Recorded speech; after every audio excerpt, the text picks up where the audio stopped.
Saudara, Amerika Serikat dan Tiongkok sepakat mencabut sebagian besar tarif terbaru mereka dan menyerukan gencatan senjata selama 90 hari dalam perang dagang mereka.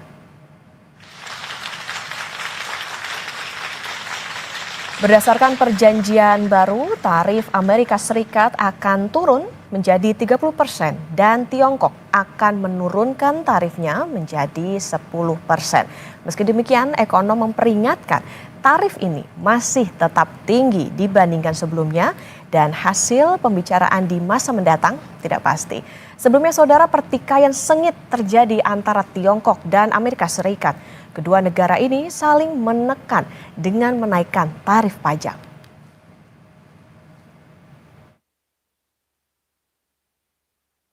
The consensus from both delegations this weekend is neither side wants a decoupling. And what had occurred with these very high tariffs, as Ambassador Greer said, was the equivalent of an embargo, and neither side wants that. We do want trade. We want more balanced trade, and I think that both sides are committed to achieving that. We would like to see China open to more U.S. goods. We expect that as the negotiations proceed, that there will also be a possibility of purchase agreements to pull what is our largest bilateral trade deficit into balance. Terkait hal ini, saudara, Tiongkok mengumumkan akan mengurangi tarif tambahan atas impor AS dari 34% menjadi 10% untuk periode 90 hari yang dimulai pada hari Rabu. Keputusan ini mengimplementasikan konsensus penting yang dicapai selama pembicaraan perdagangan tingkat tinggi yang diadakan akhir pekan lalu di Swiss antara dua ekonomi terbesar dunia. Komisi Tarif Bea Cukai Dewan Negara menekankan bahwa penyesuaian ini telah disetujui sejalan dengan hukum domestik, termasuk hukum tarif Tiongkok. Pengurangan tarif yang substansial ini mencerminkan harapan bersama para produsen dan konsumen di kedua negara. Sebuah langkah sambutan yang siap memberikan manfaat bagi perdagangan bilateral dan ekonomi global.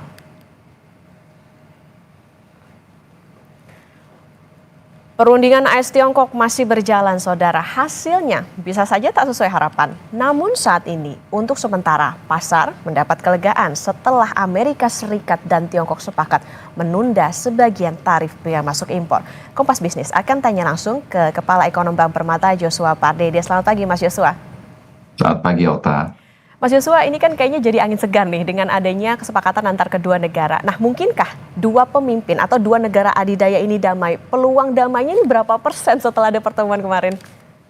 Ya, saya pikir kemungkinan perdamaian antara dua negara tersebut, Amerika Serikat dan Tiongkok ini memang bukan hal yang mustahil.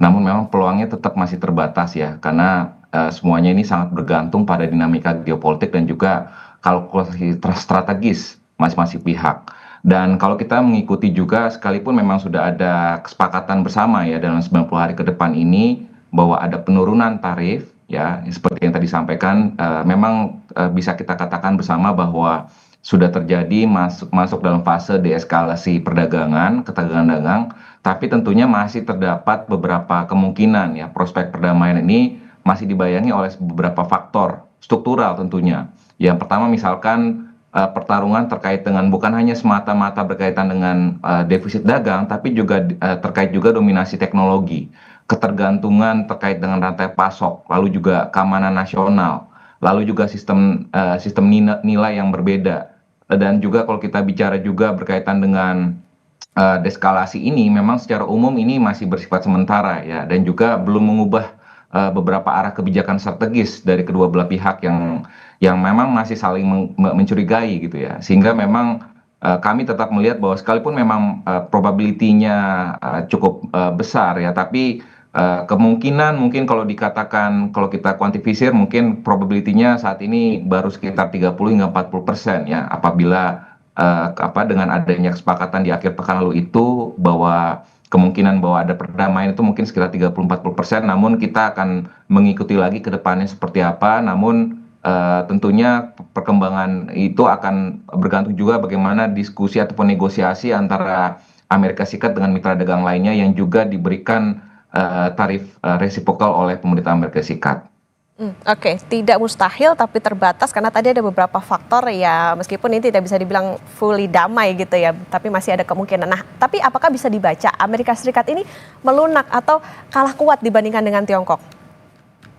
Ya, saya pikir memang kalau kita bicara dari sisi competitiveness, lalu juga dari sisi labor cost, dan juga kalau kita bicara dari sisi kecepatan implementasi teknologinya dari Tiongkok, ini saya pikir memang tidak semua negara pun juga mengakuinya ya. Dan saya pikir ini juga Amerika Serikat pun juga menyadari bahwa dalam hal upaya untuk menarik investasi ataupun menarik industri manufakturnya ke Amerika Serikat itu bukan hal yang mudah gitu ya. Jadi oleh sebab itu saya pikir dengan adanya dengan kesepakatan di akhir pekan lalu antara Amerika Serikat dengan Tiongkok, ini juga mengindikasikan bahwa Presiden Trump juga sudah menyadari bahwa kekuatan Amerika Serikat pun juga sebenarnya sebenarnya tidak sekuat mungkin beberapa puluh tahun yang sebelumnya gitu ya, karena dengan dominasi China ataupun Tiongkok saat ini sudah mengglobal gitu ya, dan saya melihat bahwa kembali lagi bahwa penurunan tarif resiprokal ini ya selama 90 hari ke depan ini ya harapannya memang ini akan bisa berlanjut ya, harapannya bahwa ini bisa merubah pemikirannya Presiden Trump sendiri bahwa market mechanism itu dalam hal perdagangan internasional itu tetap harus dijalankan, dan juga perdagangan multilateral itu pun juga tetap harus kita dipertahankan ya, karena kebijakan unilateral seperti yang diharapkan oleh Presiden Trump ini sepertinya tidak akan berjalan, karena pada akhirnya mekanisme pasar lah yang akan berjalan seperti itu. Oke, ada kesadaran bahwa sebetulnya kedua negara ini yang mau tidak mau tadi ya ada ketergantungan misalnya dari segi kompetitif, tenaga kerja maupun juga teknologi. Kalau bisa dikatakan begini Mas Joshua, artinya Amerika kan akhirnya sadar nih kalah kekuatan sama Tiongkok. Nah, Indonesia gimana? Harus was-was atau bisa lebih percaya diri dan pilih retaliasi atau hal serupa terjadi ke depan? Kalau misalnya terjadi. Ya, saya pikir memang dengan ketegangan dagang antara Amerika Serikat dan juga Tiongkok yang sudah terjadi juga di jilid 1 2018-19, saya pikir Indonesia mestinya harus belajar lebih banyak lagi tentunya ya, artinya dengan bagaimana menyiapkan diri untuk mendatangkan investasi dan juga mendorong diversifikasi rantai pasokan, dan berupaya sebanyak mungkin untuk masuk sebagai global value chain ya dalam berbagai produk-produk global gitu ya, karena kalau kita bandingkan dengan peers negara-negara lain di Asia Tenggara sekalipun, Malaysia, Filipina ya, keterkaitan produk Indonesia dengan misalkan rantai pasokan global itu sangat kecil sekali gitu ya, sehingga inilah yang menyebabkan daya saing produk-produk Indonesia pun juga terus menurun, termasuk juga produk misalkan tekstil garment dan juga alas kaki Indonesia yang terus terkikis oleh beberapa produk terutama dari China dan Bangladesh dan juga India. Dan oleh sebab itu saya pikir perjanjian kerjasama perdagangan internasional ini saya pikir harus tetap diperkuat ya, dengan adanya dengan adanya ketegangan dagang antara Amerika Serikat dengan Tiongkok ini, saya pikir EU SEPA, IPEF ya, dan juga bagaimana optimalisasi kerjasama intra ASEAN ini harus diperkuat lagi. Lalu juga terkait juga dengan bagaimana pemerintah juga memperkuat kapasitas industrinya ya, dan juga penguatan daya saing dari sisi labor, dari sisi tenaga kerja ya, bagaimana kalau sekiranya kondisi perang dagang ini terus berlanjut, tentunya kita perlu menyiapkan diri ya, artinya bagaimana mendatangkan investasi, mengoptimalkan opportunity untuk menarik investasi dari China untuk masuk ke Indonesia, karena itulah menjadi salah satu motor penggerak pertumbuhan ekonomi Indonesia ke depannya. Kalau tidak ada investasi baru yang masuk ke Indonesia, kalau tidak ada investasi yang bisa menciptakan lapangan kerja baru di Indonesia, tentunya pertumbuhan ekonomi kita pun juga akan tetap stuck, dan juga tentunya kita akan menjadi penonton saja di tengah kondisi global yang dipenuhi dengan ketidakpastian seperti saat ini.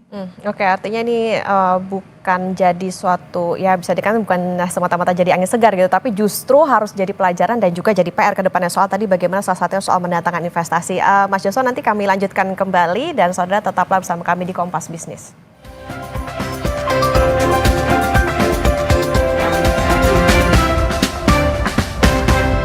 Kompas Bisnis, saudara, dan kita akan melanjutkan perbincangan bersama dengan Kepala Ekonom Bank Permata, Mas Joshua Pardede. Mas Joshua, kita lanjutkan. Kalau tadi dikatakan bahwa sebetulnya justru dengan adanya kesepakatan antara Amerika Serikat dan juga Tiongkok, ini justru akan jadi PR nih untuk Indonesia. Misalnya saja tadi bagaimana pemerintah juga harus bisa punya PR mendatangkan investasi, perjanjian perdagangan diperkuat, kemudian juga soal daya saing. Nah, langkah antisipasi apa yang tetap harus diambil untuk mewaspadai gejolak serupa ke depannya? Ya, saya pikir memang kalau kita bicara kalau dari sisi bisnis perspektif ya, dengan adanya upaya-upaya untuk perdagangan internasional ini menjadi cenderung deglobalisasi, tentunya para pelaku bisnis perlu mempertimbangkan ya untuk mencari diversifikasi supply chain baru ya di luar China. Dan oleh sebab itu memang salah satunya dengan membuka opportunity, misalkan dengan membuka supply chain-nya misalkan di Indonesia dan juga di ASEAN seperti itu. Dan di samping itu pun juga saya pikir dengan beberapa penguatan kebijakan seperti bagaimana kebijakan dari sisi mendatangkan investasi, dari sisi kebijakan pemerintah untuk berupaya untuk untuk friendly terhadap investasi ya, seperti yang tadi mungkin sudah ditayangkan sebelumnya bahwa ada beberapa pelaku usaha misalkan di Cilegon ataupun di Banten yang mungkin banyak sekali yang belum ada penindakan terkait dengan premanisme seperti itu. Jadi saya pikir hal seperti ini yang harus ditekankan dan harus disikapi oleh pemerintah, bahwa bagaimana kebijakan pemerintah ini agar bisa mendorong mendatangkan investasi, bagaimana kebijakan pemerintah juga bisa mendorong kesejahteraan dari peningkatan kualitas dari sisi sumber daya manusianya, agar tadi labor competitiveness-nya pun ataupun juga labor productivity-nya pun juga bisa meningkat, sehingga pada akhirnya para investor pun juga akan dengan sendirinya masuk ke Indonesia, bukan lagi hanya masuk kepada Vietnam saja yang selama ini diuntungkan dengan adanya perang dagang antara Amerika Serikat dengan Tiongkok. Jadi oleh sebab itu saya pikir bagaimana pemerintah perlu mencermati ya, bahwa dalam 10-20 tahun terakhir ini banyak sekali yang harus negara-negara lain yang mengejar ketertinggalannya, dan saya pikir saat ini Indonesia lah yang justru agak sedikit layback ataupun tertinggal dengan negara-negara lain, dan oleh sebab itu pemerintah harus mencermati lagi faktor-faktor apa saja terkait dengan law enforcement, lalu juga dari sisi kepastian hukum, lalu juga dari sisi iklim berinvestasi yang harus ramah terhadap investor. Ini saya pikir harus diperkuat lagi dan harus diterjemahkan dengan peraturan yang benar ramah terhadap investor. Oke, harus belajar juga nih soal bagaimana tadi ya, balik lagi soal ketergantungan itu tadi, makanya harus bisa cari supply chain baru atau opportunity di negara-negara lain selain Tiongkok ataupun juga Amerika Serikat. Nah, kita tinggalkan soal itu Mas Joshua, kita ke rupiah offshore kemarin jebol lagi sampai ke 16.700. Beruntungnya lagi libur panjang. Nah, saat muncul sinyal damai AS dan Tiongkok, kenapa baik buruk gejolak dunia nih kayaknya rupiah tetap tertekan? Ya, saya pikir memang kondisi dari sisi pergerakan rupiah offshore ini belum, artinya kalau kita bicara dengan adanya kesepakatan dagang sementara 90 hari antara Tiongkok dengan Amerika Serikat, ini juga akhirnya berimplikasi kepada ekspektasi resesi di Amerika Serikat pun juga semakin menurun. Sehingga ini terefleksi juga dari ekspektasi pasar bahwa probabilitas untuk Bank Sentral Amerika untuk memangkas suku bunganya pun juga kembali menyusut ya. Sebelumnya mungkin ada potensi ataupun probability penurunannya sekitar 75 sampai dengan 100 basis poin.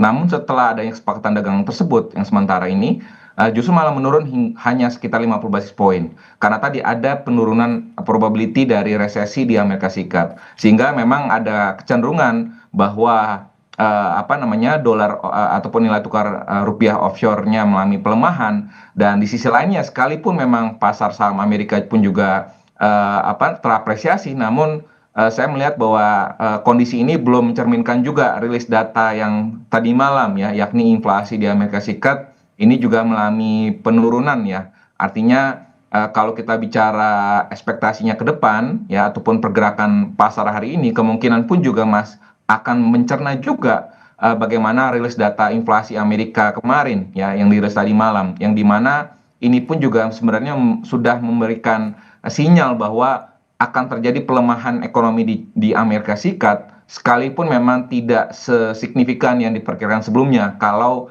resiprokal tarif itu memang diberlakukan secara maksimal. Dan oleh sebab itu saya pikir dalam hal pergerakan rupiah, kembali lagi kalau kita bicara sekalipun memang kemarin Bank Indonesia di minggu lalu juga melaporkan bahwa CADEV di bulan April mengalami penurunan, namun itu pun juga dalam rangka melakukan langkah-langkah stabilisasi nilai tukar rupiah.